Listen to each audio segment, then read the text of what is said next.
America से कपास आयात पर शुल्क छूट बढ़ाने पर केजरीवाल की राजकोट में रैली बारिश की वजह से रद्द हो गई। लेकिन केजरीवाल ने केंद्र पर हमला किया। केजरीवाल ने कहा कि केंद्र के फैसले से किसानों को नुकसान होगा। जब हमारे देश के किसान अक्टूबर नवंबर में मंडी में अपनी कपास लेके जाएंगे तो उनको पता चलेगा कि उनकी कपास खरीदने वाला कोई नहीं बचा। जितनी टेक्सटाइल कंपनियां हैं उन्होंने ऑलरेडी अमेरिका से बहुत बड़े स्तर के ऊपर कपास मंगानी शुरू कर दी है।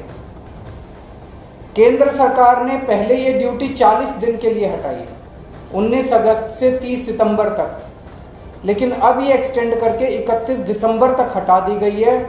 अब हमारे देश के किसानों की कपास बिकने का कोई चारा नहीं बचा। हमारे देश के किसानों की कपास नहीं बिकेगी क्योंकि अमेरिका की किसानों की कपास ज़्यादा सस्ती पड़ेगी। यहाँ पर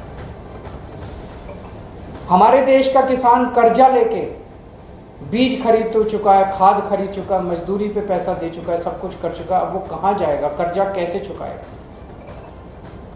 उसके पास भगवान ना करे उसके पास आत्महत्या करने के सिवा कोई चारा नहीं बचेगा।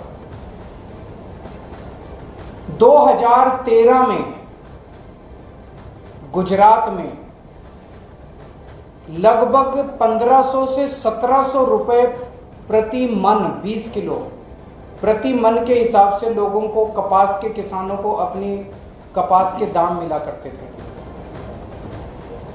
उस वक्त 2014 में चुनाव के पहले प्रधानमंत्री मोदी जी ने कहा था कि ये बहुत कम है, ये 2500 होने चाहिए।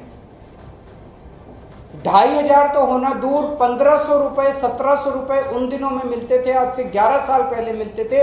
आज मार्केट में एक किसान को 1200 रुपए मिलते हैं, 300 रुपए कम हो गए, 1200 रुपए मिलते हैं। जबकि हर चीज के दाम बढ़ गए, बीज के दाम बढ़ गए, खाद के दाम बढ़ गए, मजदूरी के दाम बढ़ गए, सब चीजों के दाम बढ़ गए। आज उसको 1200 रुपए बड़ी मुश्किल से मिलते हैं। और जब ये यूएस की कपास आगे आ जाएगी, इसके 900 रुपए से भी कम इस बार उसको कपास के दाम मिलेंगे जब वो मंडी में अपनी कपास बेचने के लिए जाएगा। ये तो किसानों के साथ बहुत बड़ा, एक तरह से यूएस के किसानों को मालामाल किया जा रहा है और गुजरात के किसानों को कंगाल किया जा रहा है।